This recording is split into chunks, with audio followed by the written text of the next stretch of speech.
Hello, everyone. Welcome to the Conversion Snacks. Welcome, Matt. Thanks for being here again after the first one. Really glad you decided to show up again. Always a pleasure working with you, Nico. And hey, everyone. Welcome. All right. Today's session is about the checkout, really important for so many businesses. Before we get into all the slides we prepared for you, all the content we prepared for you, we want to say welcome to everyone joining today. Like I just said, this is the second session we do of the Conversion Snacks in English. We started this series a couple of years ago in Germany and went really well. And we said, hey, Matt, we have to do it in English. And that's why we're here again today talking about the checkout. So the feedback from last time, it was overwhelming. I think we called each other after that and it was like, wow, it was amazing. We had so many people asking for a live review, so much great feedback, right? Super fun. Yeah, it was fantastic. Honestly, the interaction, the engagement, it was really great. Yeah, and for all of you who don't know Matt, but I think everyone knows Matt by now, I prepared a little intro for you. He does not know, that's what I do. Oh. So here it goes. Matt is for user experience and conversion rate optimization what Ricky Gervais is to comedy for the comedy scene, seamlessly orchestrating UX and accessibility topics with sharp wit, fearless humor, and unapologetic delivery. How about that, Matt? Thank you so much, Nico, man. Yeah, I'm actually blushing right now. But I do have Touch My Appearance on for the Zoom, so you can't see it. But yeah, oh yeah. Thank you. By the way, when I look like shit today, this is because we had the OMR in Germany. It's like the biggest festival. Maybe some of you attended the OMR. Let me know if you've been to Hamburg and attended the OMR. I look like shit. Yeah, but you have to deal with that anyway. But most of today's session will be covered by Matt. So cool. Thank you so much. All right. Appreciate it, Nico. Yeah, always. Let's go into the slides. I'm gonna share real quick. Matt, can you see the screen? The slides? Perfect. Yeah, cool. So before we go into today's agenda, I would like to recommend the Conversion Snacks Hub page to you. And with a click, you can see it. You can scan it with your phone, get your phones out and scan the QR code if you want to. If you're looking for all the content we produce with the Conversion Snacks, please go to this page and you will find it there. From recordings to the slides to our how-to guides, everything you need to optimize on your page and for conversions, or even better, with a customer-centric approach, you will find it on that page. Now, the most important part today is definitely you, everyone who's attending right now and who's listening right now. This session is for you. The content we present and you can find on the Hub page is based on the experience on the one hand and on the data we collect with Content Square since we started collecting user behavior in, I think, 2012, so a couple of years now. The number of sessions we analyzed has grown since then, obviously, with our growing customer base. Last year, I think it was more than 35 billion sessions we analyzed the user behavior from. And the patterns we see in this behavior and on the different pages from the home page to the checkout and even elements like search or navigation or even seasons, Black Friday, holiday seasons, that's the experience as how we experience all those pages as humans. And what we expect from these pages and apps, that's what we present to you today, these insights from those analysis. So, and I love this so much, this format so much because it's something you can take action with. You can take action based on these recommendations, just like with obviously the Content Square tool itself. But please be aware of one thing, and that's the last thing I'm going to share before going into the agenda. Be your own benchmark. So everything you hear today is obviously based on our data and of course Matt's experience. But please be aware that every website is different, has its own traffic or users, and please test everything or all those guidelines we present today. Now, looking to the agenda, we will cover quick one, business goals versus user goals. What do users expect in the checkout? What do businesses want in the checkout? We will start it with a question to you actually in a second. After that, Matt will guide you through our guidelines for all the steps in the checkout process, and we'll show you some examples of brands that are already implemented those guidelines. I will show you a quick analysis we did with a customer in the end, and after that, if someone would like, and I have to check the chat right now, and we will do a live review of your checkout, and we will do that with the first person that puts the URL in the chat. So if you want a live review from Matt of your checkout, make sure, okay, and that's it. Katie was really fast. Wow. So fast, Katie. And if we have time for another one, maybe we'll do a second one as well. So please feel free to put your URL in the chat anyway, so we can we have a backup for Katie's heaven.com. That's a great bridge for the following. Heaven, he's an angel in the UX in the UX community. Matt, please take over. I'm going to stop sharing my screen. And let's talk about business goals, user goals first, right?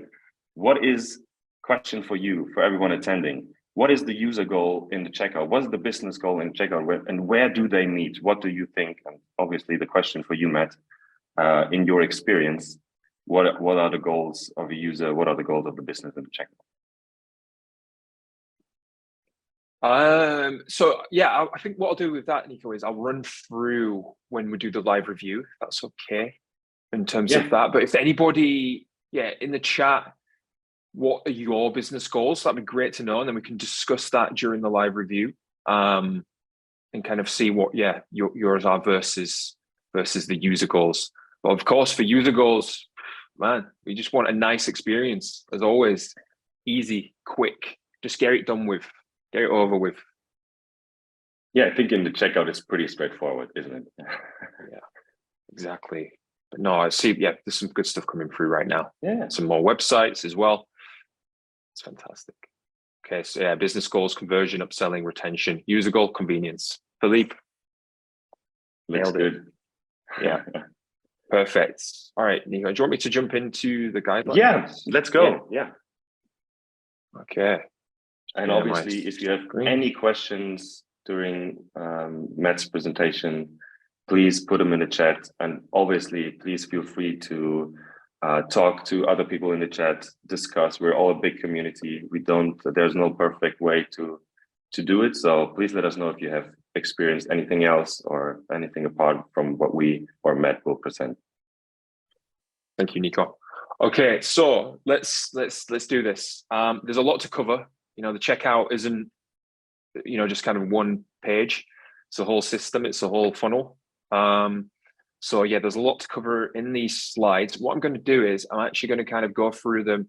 I'm not going to rush through them, but I'm going to go through them fairly quickly so we can obviously have time for the analysis and then the live review or reviews, depending on like how much time we've got.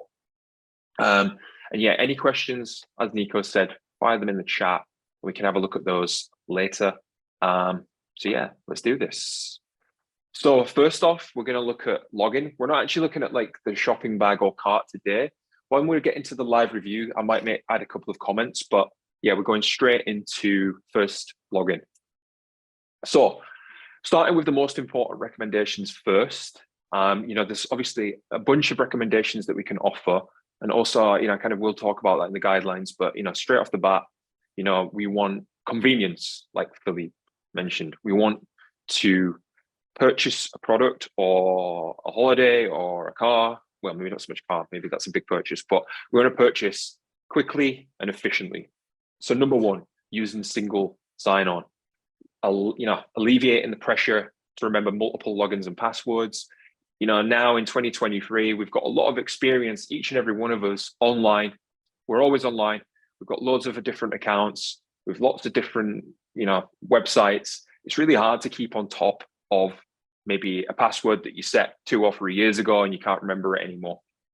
So we want to allow them to sign on quickly with SSO, accessing multiple platforms, using Apple, Google, etc.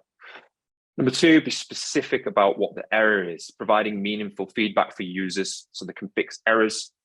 I'll talk bit more detail in this, but it's one of my biggest frustrations, especially whilst I've been at Content Square, where there's no information expressing that this field is required, this field's not required. You go and hit the CTA, and if the CTA is active as well, which is kind of frustrating, if you've not completed all relevant details, it becomes like, all right, where's the issue? And you have to go scrolling and looking around for that issue again. Number 3, only require users to log in again when absolutely necessary. So, asking users to log in again may be a point of friction in their experience. So, again, we'll discuss this shortly, but you log in and, you kind of do your thing and then you leave, you come back, you'll hopefully still be logged in and you don't have to do it again. So remember, keep users in the same flow. Once logged in, take them back to the page where they were before. Okay, we still want to allow them to kind of, navigate here and there. Avoid taking users back to the homepage after asking them to log in. The checkout flow, it's frustrating to start all the way back from the very beginning to then get back into it. So explicitly state password requirements. So if we haven't logged in on an SSO and we're kind of going in via a traditional login page, we want to ensure that, well, especially if they're a new user, that the password that they have to set is told in the beginning. So the requirements are displayed at all times. I've had this a fair few times, and I'm sure most of you have. And let me know if in the chat if you've gone through this yourself, where you've kind of gone through, you're doing your username, you're typing a password, and there's none of this information below stating that you need a lowercase character, an uppercase character, a number, a symbol, a character. And it only reveals that once you've not met those requirements. So you're like, whoa, and then you have to go back through again. You have to think up a password. Then you have to add some characters and numbers too. So, telling them straight off the bat that this is what they need is going to make it so much more efficient. And even if I might add, I use a password manager. So even if you use a password manager, it's the same story. You can obviously edit the password you generate in the password manager, but if you put it in and there's something missing or there's something you shouldn't be adding for the password, it tells you right away. So it works both ways. Yeah, perfect. So single sign-on, nice example, obviously here from Notion, and I'm seeing this a lot more now in the land of e-commerce, signing up with Google, Apple, and any other kind of relevant providers, especially on mobile too. Or you download an app these days. There's all these options to go through these channels. It's super quick. It's super easy. Not everybody wants to do it, but most people nowadays have like a Google account or something else, and Facebook, Apple, and you kind of just get to go through it nice and quickly and easy. Mobile too. Not everybody likes to log in or sign up with just their mobile number. I know that I did some research recently into China, Japan, Korea, and actually discovered that it's pretty much the primary way to sign up and log in to websites and apps these days is actually by your mobile. So there's a lot more kind of companies in Europe and America now that are kind of encouraging that, Airbnb being a big one. Again, just makes it kind of streamlined, and it also ties in then with the verification aspect quickly too. They've got your number, they can send you a one-time passcode, and you can kind of just, boom, get it done like that, nice and quickly. Biometric sign-ins, Touch ID, Face ID, voice recognition. This is becoming more and more popular now, especially with iPhones and Androids. Also great from an accessibility point of view as well. For users who are, kind of impaired and unable to, text and type as efficiently, they can go ahead, Touch ID, or do voice recognition as well. So this is super efficient. I know some people might not want to kind of do this. They might want to go and go old school, but again, from a nice accessibility point of view, this is so much easier for users to log in. So one-time passwords, one-time passcodes. We see this more and more now. Logging into your emails, logging into apps for the first time. We really just want to ensure that security is first and foremost. It's a priority. There's been heaps of breaches in the last few years, hacking, passwords being published. So it's super important that we keep those details as secure and as private as possible. Be specific about what needs to be fixed. So again, if a password is incorrect, we want to provide meaningful and specific feedback. We want to ensure that we're articulating that in this example they need the password. Okay, they can show the password as well, which is great. So you're typing in your password, you might have missed out one letter, or you might have put an incorrect letter in. We want to kind of show that if needed, so we can see if it's the correct password.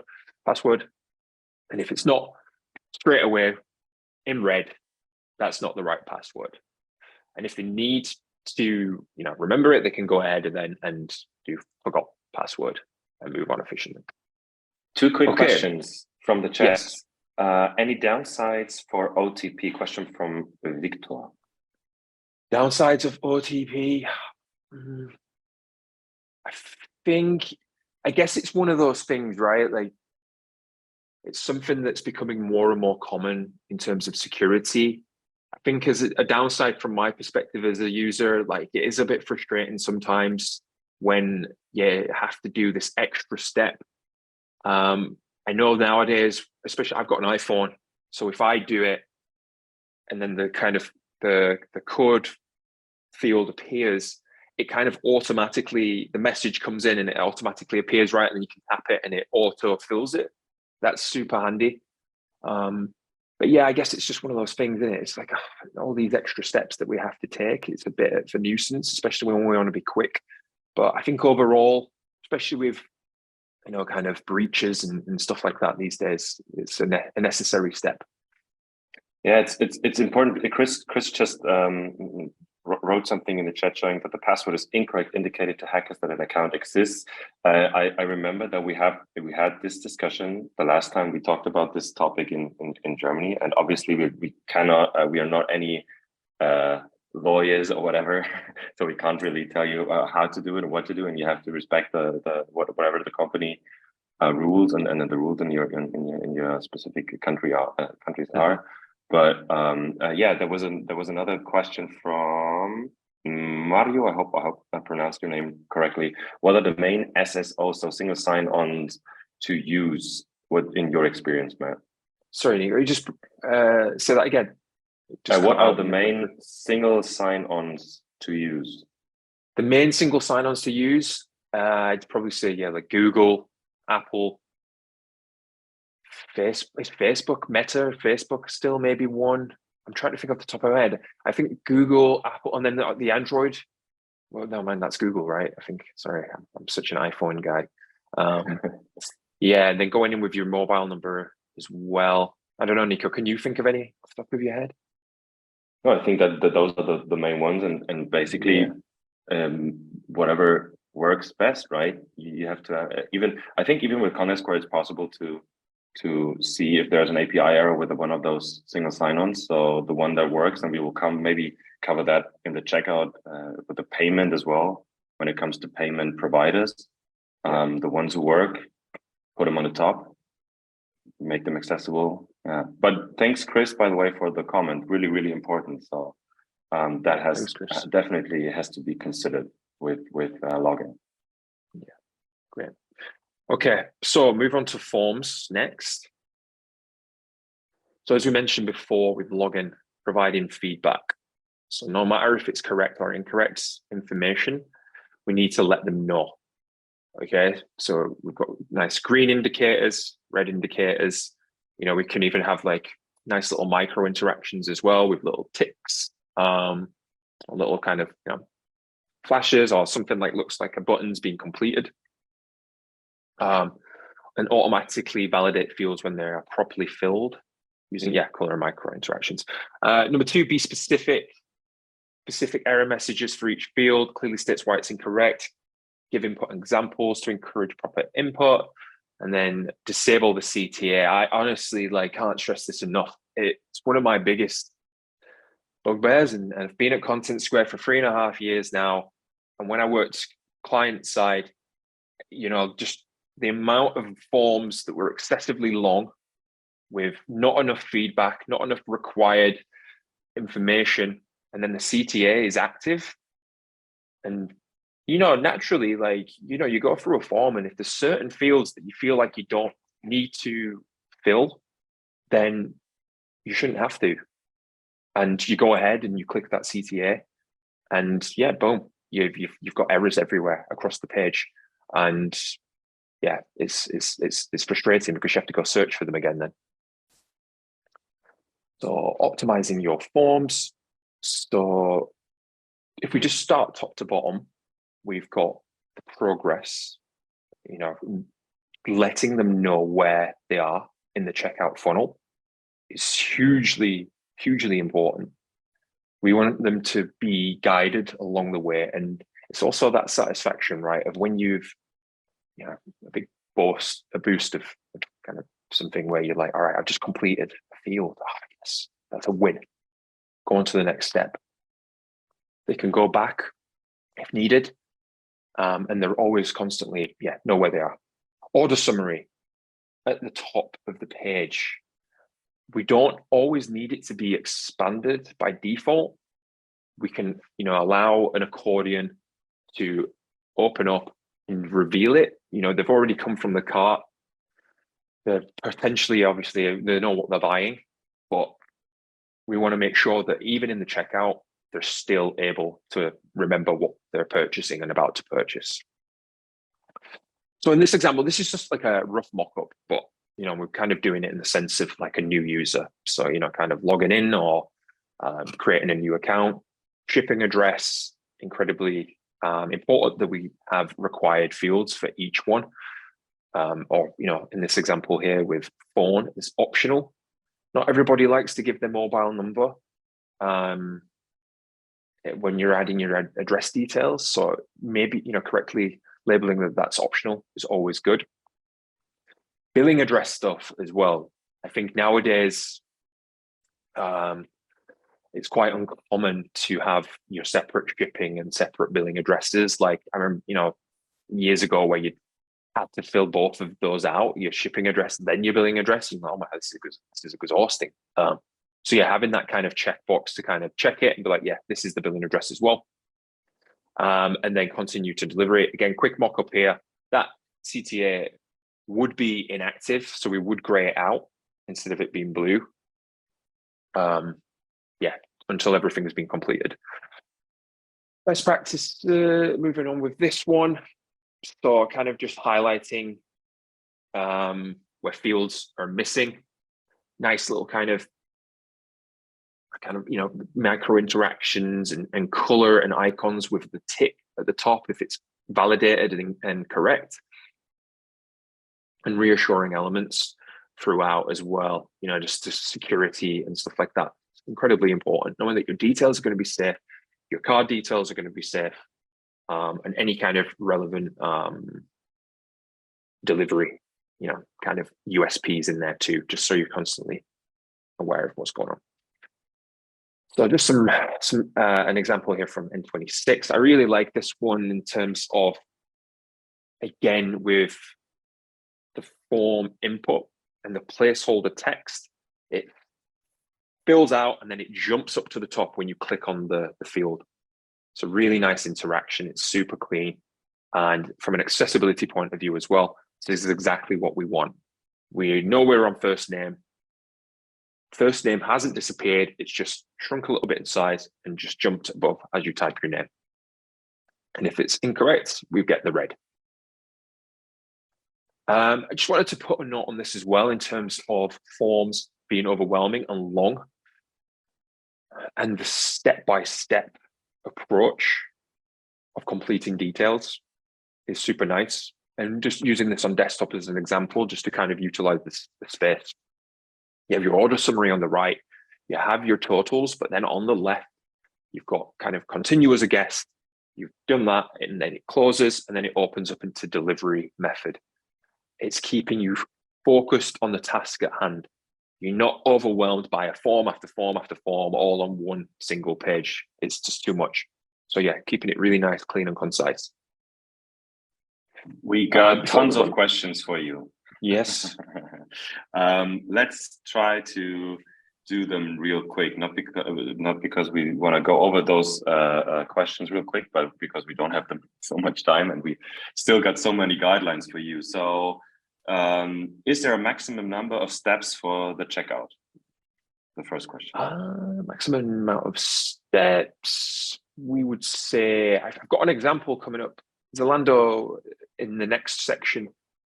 I think you don't want too many steps, right? We've got kind of your login, we've got this delivery information, moving into maybe, yeah, that's a similar step, and then into payment, into confirmation. So 4 to 5 steps, ideally, maximum. I don't think we need any more than that because it just becomes very overwhelming. I feel like nowadays you can kind of get stuff done in about 4 steps.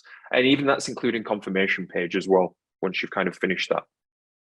Cool. Would you definitely recommend to include the total order value in the order summary at the top of the page? Yes, always incorporate Please, the total yes. price. Yeah. We don't Yeah, want like any hidden scary surprises when we get to the actual, like, yeah, you know, entering your credit card details. Yeah, we want to be as transparent and as visible on totals at all times. Yeah, and update them whenever there's an update needed. And yeah, I don't know, what about gift cards? We should provide them as soon as possible, right? So we know that this gift card is, I can use that gift card for that purchase, right? So don't do it in the last step of the checkout. Exactly. Like, I don't think we've mentioned it in this specific session. I know it's more maybe towards cart, but like the discount code too. Yeah. I do see it nowadays when we get to say this step where, like Chanel, for example, there is options nowadays where there's a discount. You can enter the discount code at this stage, and it'll obviously update the total accordingly. Yeah. But we can talk about that in another session. Yeah. Is it better to put the label in the text box or above? Okay, so I think this is a fantastic example, really, of how to do your labels. Like, you've got your form, you've got, you know, first name, last name. As soon as you click onto, say, first name as an example and type John, it collapses kind of a little bit up to the top. You get John, and then you get your tick, and then boom, move forward. So this is a really great example of how to correctly do your labels and placeholder text within form fields. Then there was a question, why even require login? I think that is maybe with guest checkout, something we should always provide, right? Yeah, I mean, that's a great question. I think nowadays, especially, you know, I'm working, you know, kind of client side for a couple of years at Content Square. We saw that a lot. Like, it was a big thing of getting prompted to log in, and you're like, or create a new account, and you're like, look, I don't want to create a new account. I just want to purchase this and be done with it. Yes, you know? Yes. So a great alternative to that is, there you go. Like, the great alternative to this is you continue as a guest, and then at the end, once you've made your purchase, would you like to create an account now? You know, there's an option there. Then you've continued as a guest, and at the end on the confirmation page, it's like, all right, thank you for purchasing. Here's a password field. Would you like to create a password and create an account for the next time? Some people will, some people won't. Some people encourage discounts, right? You know, in terms of, we can give you 10% off your next purchase if you create an account. So there's all those little things, but we've done it at the end instead of the beginning. Yeah. And if you choose to do so, to do it in the end, please also add why they should do it. there will be information. I just checked the Baymard Institute. You know about this, obviously, Matt. I love the Baymard Institute. If you have any topics, you can always check it. I'm going to make sure to add a link in the chat. We have so many questions.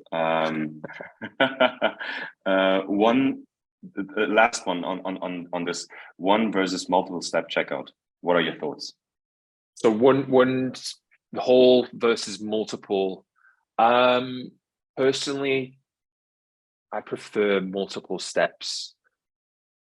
Ideally, I just think it's, like it's just a little bit nicer and a little bit cleaner. I think as well in terms of multiple steps, with the progress bar included too, keeping everything condensed step by step on mobile, and you know where you're at every single moment. It's just a nicer experience because you're just going to avoid having to scroll up and down if needed, like especially if there's some poor labeling in terms of what's required and what's not required. It can just get kind of messy, for sure. I think really important what you said on the progress bar. You definitely need to add that if it's a multiple step checkout. Absolutely. So, sorry for all the other questions, but we will make sure to get back on those. Oh yeah, and thank you for that. I hope I also pronounce it right. Craig, only answer A/B tested. That is always a correct answer. That's it, always. Okay, so delivery next. Just going to have a little sip of water. Okay, so delivery. Ensure that cost changes are automatic. As users choose between different delivery methods, and we have heaps of them these days. Some people want their products yesterday. Some people want them next day at 8 a.m. Some people don't mind waiting for a few days. Some people don't mind waiting for longer. It's really important that we display that, and as they kind of select through them, your total costs update quickly and fast. Number two, focus the page on choosing delivery methods. Avoid providing too many different tasks or action items on delivery pages to help users focus on choosing a method. Exceptions, editing previously input information. And then finally, order summaries above the fold. So as we mentioned before, just keeping order summaries there at all times so we can kind of go and check if needed. And as you're kind of updating, it'll update accordingly. So always, again, with the total cost, keeping the total cost transparent and visible so you can always see it update in real time. And then if you need to expand, you can expand and look in more detail. So I get this a lot, like in checkout, I get asked this question a lot about the menu. Should we have the menu there when we're in, filling out delivery information and payment information? And their answer is absolutely not. Do not have the menu, burger menu on mobile. Do not have it there. Logo, of course, we need that. It's also a good way as well. If they do feel like they're not ready to purchase, they've gotten out, they can go back to the homepage. Another good best practice, which is not included on this mock-up actually, is kind of, returning to the previous step or returning to the basket or something like that. But sometimes we don't really need that. So allowing them to get out of there is important, but we don't want to distract them with banners and in the menu at all. Breadcrumbs, progress bars, clearly show where they are at all times, and the summary too. And if we just go on to the next one as well, indicating delivery methods available, we've got like these ones that are kind of usually paid. We've also got an example coming up as well with collection and pickup. Really important these days because, man, you can pretty much like collect a parcel from like anywhere these days. You don't really have to always get it delivered to your house, and usually collection and pickup is free. So we'll talk about that in a second. Billing address, man, billing address is still kind of frustrating, but making sure that it's kind of entered and filled out when needed. And then checkout security, again, as we mentioned previously, is always important. So order summary here, just kind of showing it in action. The accordion, expanding it, showing the details in there, the total costs, what shipping costs is as well. And then just a couple of benchmarks here. We've got like Nike here as well. So, you know, we've got the kind of in your bag, free items. I kind of like this one because we've got like checkout that's kind of articulated at the top. We've got free items and we've got the total cost. It's not kind of incorporated into the bag aspects. And you can expand your bag if needed, and you get the full details of the products that are in there. And then we have your shipping address, shipping speed, when it's going to arrive, and payment to. And then the example on the right as well. They can easily expand it, and they can also, when they're selecting a different delivery method, you'll see that the total cost updates in real time. And then just Nike again. I like this separation here. It's a really nice, clean, kind of easy to read user interface. We've got the bag on the right that you can edit. So we're in the checkout, but say we do want to, I've got size 11 there, but I'm actually a 10. Okay, right, okay, I've made a mistake. Get back, get in the bag, update it accordingly, back into the checkout. Big mention again with pickup. Again, like this is a really great option these days. It's usually free. And once you click pick up, you know, you enter your postcode and it'll show you the relevant shops nearby where you can collect it. Another thing to note on this one too is start typing address. The whole or like pre-fill, autofill, you know, saving yourself time. You can either do this via the postcode or you can do it via the first line of your address.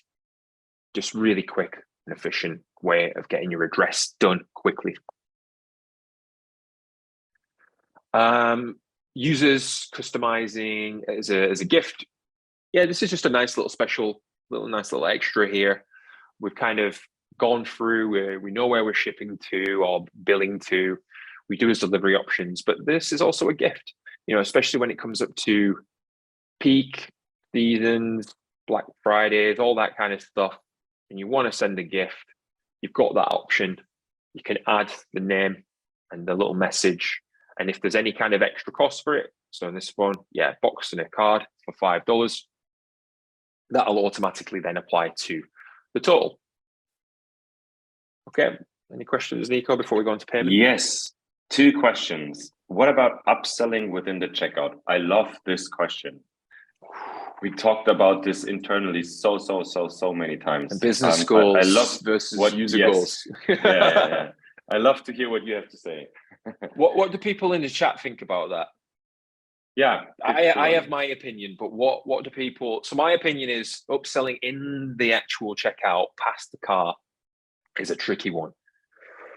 I've seen it a fair bit, and it's usually kind of, when I've seen it, it's not necessarily hidden. It's a little bit out of the way, kind of underneath the first step, underneath like the CTA.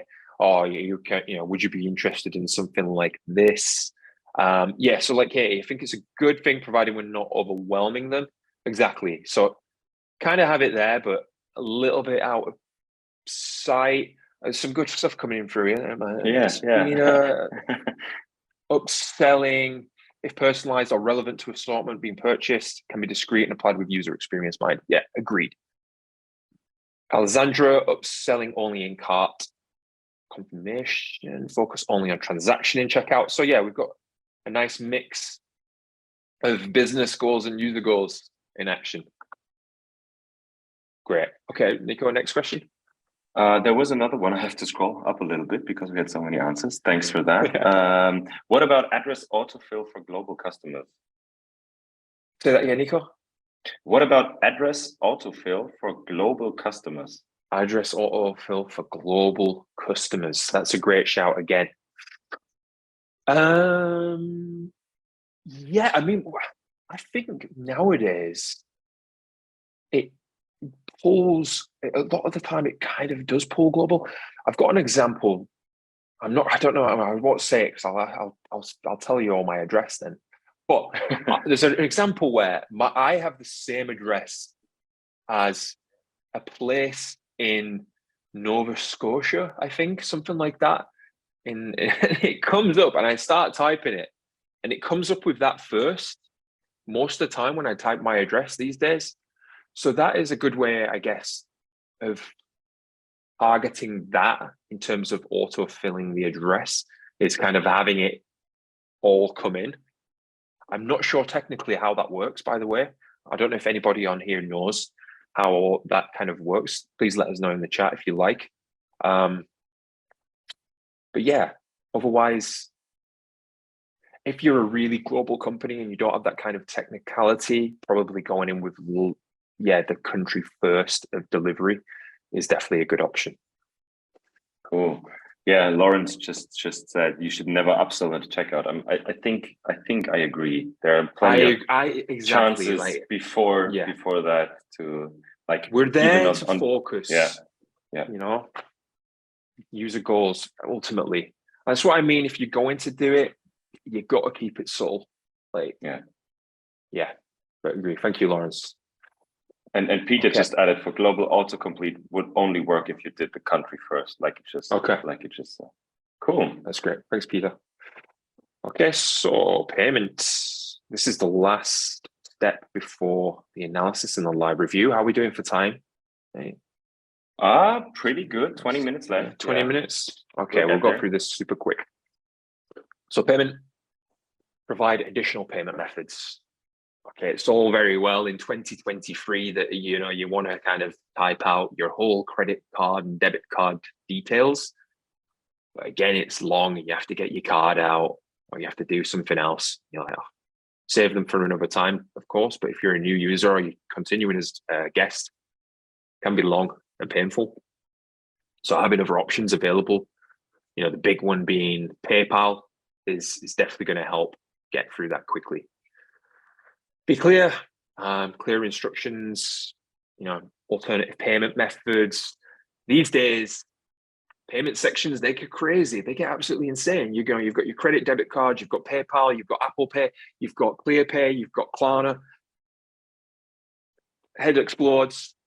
There's so much. So we need to be clear and we need to make sure it's all clearly defined as we're doing it.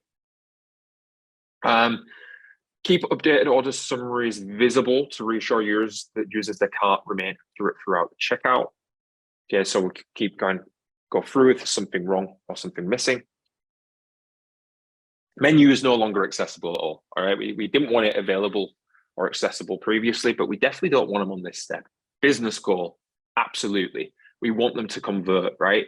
We want them to go ahead and make the purchase. We don't want to distract them with a banner or like the menu and like, oh, actually, I think I'm just going to go check out this. And then they don't come back. We want to make them focused on the task at hand. Order summary, of course, progress bar, of course, summary of information as well. So we know that the address has been validated, delivery has been validated and confirmed. We can then go ahead and do payment method.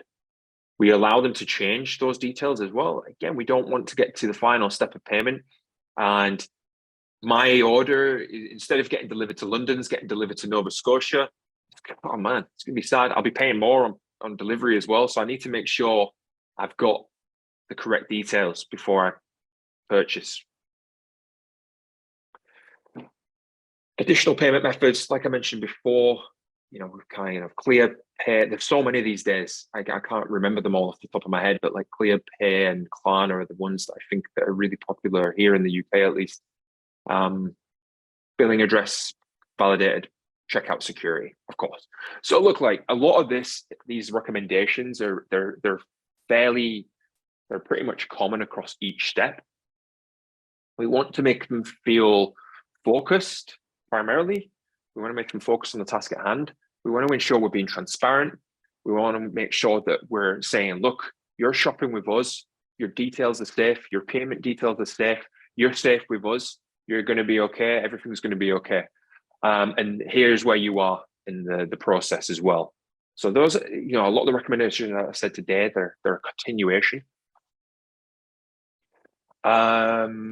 Multiple payment method options. These are PayPal, Google Pay, WeChat. Yeah, so like I mentioned before, kind of like in China, especially like there's a lot kind of, the mobile phones are this just wholly connected kind of device now, like that contains the wallet, and where it's becoming more popular for us now with Google Pay and Apple Pay.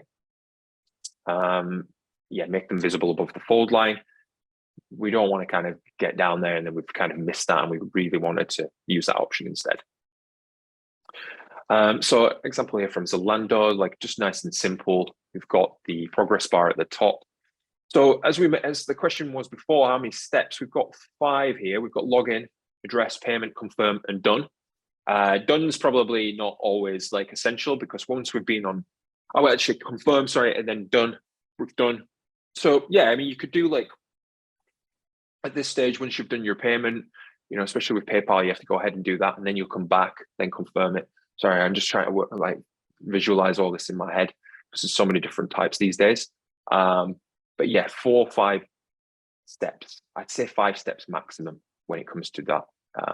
This PayPal, credit card details. We've got the total there as well. We've got the active CTA. Proceed. Next. I didn't include a GIF in this one, but when you click credit and debit card, you don't have to go to the next step to complete that. It expands on the same page. So then you can go ahead and do that. And then you've got your voucher gift card as well, which is optional because you don't always have it, but it's there just in case. Just a little nod to Shopify as well here. I know that a lot of these days, Shopify is a checkout of choice.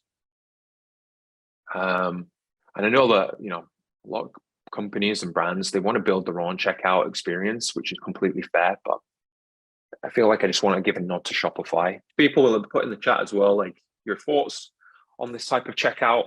Obviously it's the same for, everywhere. And it's there for a reason. I don't really have many faults with it, they've kind of nailed that checkout experience. The details on the left here, you can change them. You're still kind of, in the payment section, but you've made a mistake, you can go back. And then you've got also the options to pay by installments too. Excuse me. Installments are obviously in terms of this payment checkout these days. Again, guys, I'd love to know your opinions on all this stuff. So it's just not me talking, but yeah, let me know what you think about like installments.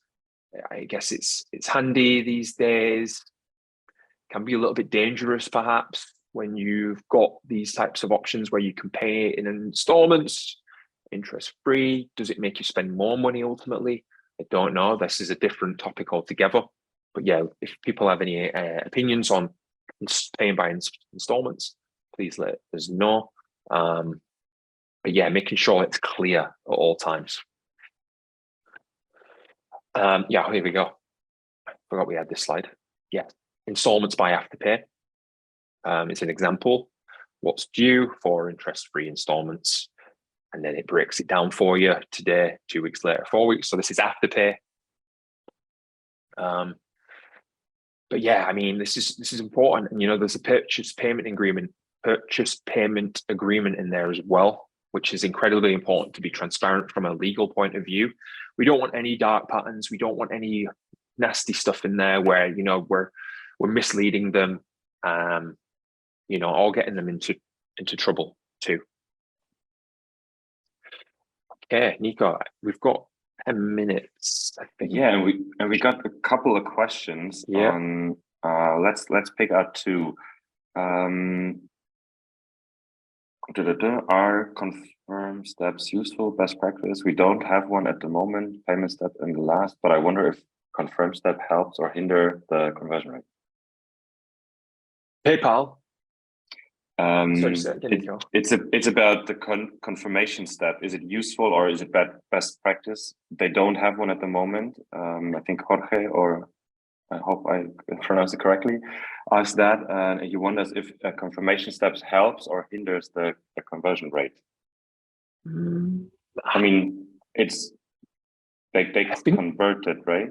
Yeah, and already? it's essential with third-party providers when you've done PayPal, because you're going through, you then have to log into PayPal to then return to the confirmation.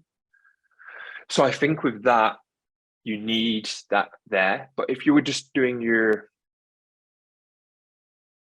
yeah, it's a good question. If anybody else has an answer. Yeah, we can always go back to We got the answer Lawrence before. So yeah, I think you can always combine the confirm and done. This is actually a success page. Less steps is a better experience for the user. Exactly, Lawrence. Lawrence again. Thank you. I will quote Freek on this. Only answer A/B tested. Cool. All right. Thanks for the many questions. We will go through the analysis real quick. Matt, you can just keep on sharing if you want. Oh, or I will share. No, whatever. I'll do it. I'll do it. Yeah, because I'm going to move into the thing out. Yeah. Cool. All right. This is the one and only analysis I have for you in the last couple of 10 minutes. It's going to be a quick one. It emphasizes on how important the clear and specific error messages are. For all of you who have never seen our journey module in our platform, that's what you see right on the right here. We call it a sunburst, and it shows you page by page and journey by journey how the visitors navigate on your site. Each circle is equal to a page visit, and each color represents a different type of page. So now on the example, the blue circle represents the card, and we want to take a close look at only those journeys after the card. And in the journey from the card, we see that the next step, the one in brown, is the login, and in pink, a login error. Users try to log in, but they fail and see an error page. So in the next step, we took a closer look at only the journey from the login page, and we can see looping behavior here, because some see this page twice or even 3 or 4 times. That means 18% of users on the login page reach an error page. And that means 1 in 5. And I'd say we have to take a closer look, because that's definitely too many. And what we do next with only this segment, so meaning only those who have seen the login page and the error page afterwards, we quantify that segment. And in our platform, if you click one slide, in our platform, we call that impact quantification, and we are able to compare 2 segments, the good segment and the bad segment. The good segment being the one that obviously have seen the login page, but no error page.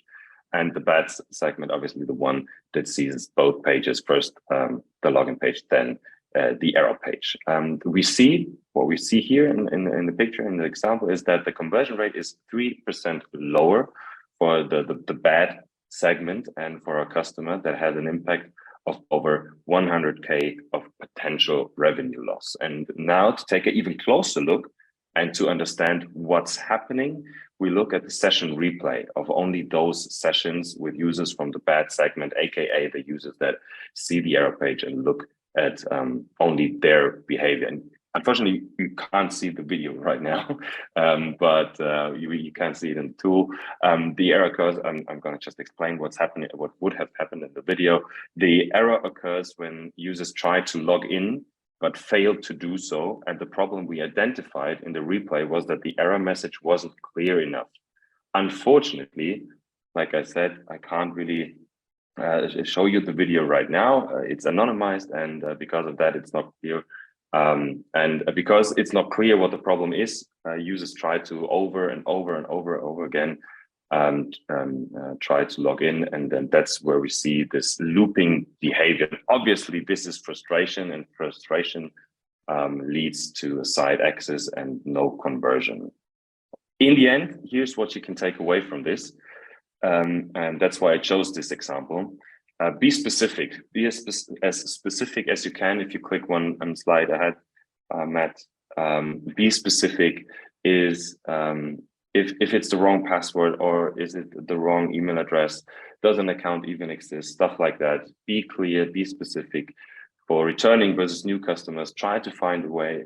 Trying to find out what the majority of users want, but still obviously offer the other options like we talked before about guest checkouts. And that's really, really important for me. I'm always the, the devil's advocate or the customer's advocate, the user's advocate. Offer a guest checkout. I'm so annoyed if the brand does not offer a guest checkout, or even the fast version with Apple Pay or Amazon or whatever. And yeah, that's actually it. I hope that helped. Maybe you can check in your journeys or in whatever you use, how people use your login, and maybe look for those kind of behaviors. Yeah, that's actually it for the analysis. I could squeeze it in like in 5 minutes. I hope that was all right. This is obviously, again, the Conversions Next Hub, and I would say let's do the live review with Katie. And I'm gonna get Katie into the session. Katie, if you want to unmute yourself, we can talk to you, and we're gonna go through your website. Hiya. There you are. Hi, how are you? Yeah, Good, no thank worries. you. Katie. So, Heaven, what is it that you do? So essentially we sell caravan holidays in the UK across multiple places from Scotland right down to the south. Cool. And what is it that you do? So I'm currently product manager for checkout on my account. Nice. The perfect session for you. Nice. Okay. Yeah, thanks for joining. All right, Matt. Thanks for joining, Katie. All right, cool. So we don't have a load of time. So I'm going to try. Katie, maybe you want to help me as well, like pick somewhere that where we're going to go, Katie? Let's just go for Martin Mere. Martin Mere in Blackpool. Yeah, we're going Blackpool today. Okay, in the north, the best place. Okay, so we're going June. 4 guests. So we'll just get through this. Caravan saver, 4 nights. Okay, full details. Book now. 2 adults, 2 children. Okay, so we're in to the booking funnel. So we've got extras. Obviously we're on desktop. Just see what we're saying on mobile very quickly. We've got that there. We've got progress, extras, details, payments. So there you go, Katie. Already fantastic. View accommodation features if we need to at this stage. We can collapse it too. Again, people in the chat, like, don't go crazy, don't go too hard on Katie. But if there's anything in here, yeah, okay, go. Just say everything. Don't stop. Okay, there's a question from one of the attendees. Why start with extras, Katie? Good question. Yeah, there is no real reason why we start with extras. I guess getting it out of the way, right? Okay. Yeah. So this is kind of obviously I know we're doing caravans and holidays right now, but it's that whole kind of upselling, right? Where we got asked the question, do you want to upsell whilst you're in details and stuff like that? Yeah, of course, Tom. But we're kind of upselling perhaps early on before we get to details and payments, right? I don't know, like. Yeah, normally there's a lot more extras on that page. Just so happens on this date they're not available. Right. Okay. Yeah. So accommodation features, we can add holiday protection. I guess that's definitely a good upsell to have. You know, when it shows you what we're covering here as well. There's a lot of information there. It's quite hard to read through it all in the interest of panel 1. Thank you, Petra. I'm sorry, I'm checking the chat whilst we go as well. Saying bye. What happens when you add the 20 pounds? What was it? All right, so insurance? We've got total cost of holiday 319. Yeah. Add. Boom, straight away. Nice. Very good.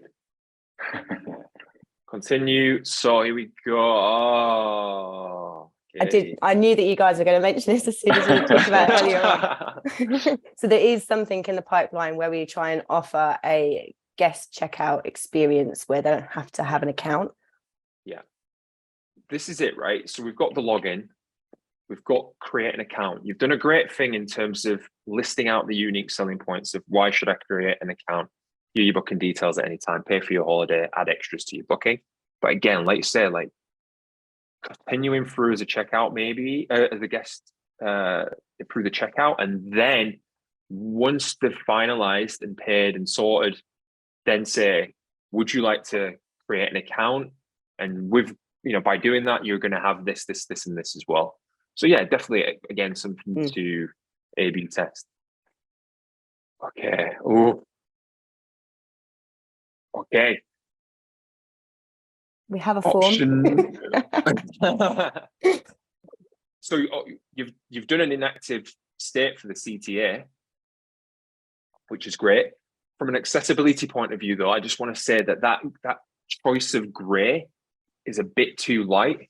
It's really difficult to know that it says find address. So I would definitely just increase the contrast slightly. Just so, from a visual impairment standpoint, that becomes a bit more readable. It's always nice when you've got a fresh pair of eyes on it. That's it. So in terms of email, password, we've got an optional. So I'm going to be right to assume that if it doesn't have optional, all of this is going to be required, correct? All of it's required. Yeah. Including title as well? Yeah. Yeah. Okay. Enter address manually. So you can put postcode in and it will. Okay. So that could be cool to maybe just highlight that. Could be a good option as well. Like we saw with the previous example, because I'm a bit confused by that then with and now it's disappeared. Kind of like, enter your address manually, even though I'm kind of on I guess so. Yeah, because you have the address line, but you have the postcode. But yeah, maybe because it's the find address. Sorry, I'm being silly, Kate. It's because the find address is too low in contrast, and I kind of forgot that that's what it was saying. Okay, definitely increase the contrast for the find address. Let me just add some stuff real quickly. Yeah, while you add all this stuff, thanks for everyone who attended and has to drop off now. Some already Thank you said so much, bye-bye everybody. in the chat, and there's some great comments already in the chat for you also, Kay. If you want to check them, there's some good stuff in there. I will do. Thank you. No, it's good. I mean, then we go on to the next step. For those who've got a couple of minutes left, thank you everyone who's joined. And if you have to leave, of course. And then just a couple more. I don't know if you have to go, Katie, but yeah, just a couple more minutes. We then get on to the lead guest and then the adult and then the child. So is this all mandatory? You have to add? It is at the moment, but in the future, we're hoping it won't be. Yeah, okay. Why is that, just out of interest quickly? I think this is more to do with when you arrive on park, so you can actually book activities and stuff after booking your break. But as to whether that should sit and check out or my account is still up for discussion. Okay. All right. I'm not sure I'm going to have enough time to kind of fill these out. What's your payments saying? How do you pay for this? So normally you'd have 3 options depending on which date you're picking. So if you're 12 weeks out, it'll give you the option to have a deposit and pay later, or a part payment or a full payment. Right. Okay. Great. I guess in terms of like, yeah. And then the examples that we covered today are a bit more kind of like, shopping, e-commerce, right? Like, does it make sense to have those different payment methods at this stage, PayPal and stuff like that? I'm not sure. All right. This came up very quickly as well. It was a little bit aggressive, maybe. Is there anything stopping you from booking today? I just paused for a second. It might have put me off a little bit. But just before we finished, there's some comments here. Chris Hawkins, Forest Holidays lets you supplement your booking afterwards with guest information. And then what's the thought on adding guest details post-booking? Yes, so following on with what Chris has just said. Lucas, this is a good question as well, and I'm not sure anymore. Is the title actually necessary? I don't know if it is these days, right? Maybe. I don't know. It's a good question, I think, because we're on old legacy platforms of where that data goes. Yeah, of course. I think nowadays, I don't know if we really need the title, really. Details of kids, etc., could be done after. Now the user's created a login, and that's it. Perfect. All right. Thank you so much, everybody. Thank you, Katie, for joining us just then. That was really nice. Thank you very much. Thank you for showing us Haven and being open and honest with receiving feedback and that. It's always amazing. Thank you so much. Thanks, everyone. Really appreciate it. Thank you very much. Thank you. Thanks. Bye. Thank you, Katie. Yeah, so there was a question regarding the slides. We will send you the slides. We will send you the recording as soon as it's ready. And as I said, you can always find this content on the Conversions Next Hub. It will be ready, I think, in a week. Our design team is always busy, but they will manage to do it in a week. And yeah, I will make sure to upload the slides tomorrow, so you can check them in there. And we obviously have a lot more guidelines, especially for travel. We have one, Matt. I know you are behind all these guidelines. So we have one for travel. We have one for the big retail. Just let me know whatever you need. I'll put it on the hub, and we'll make sure you get this content. Thanks everyone for joining. The next, I don't remember when the next session is, but you will find that in the hub too. Cool. Thanks, Talk to everybody. you soon. Matt, thank you so much. And see you soon. See you guys. Bye-bye. Thank you so much.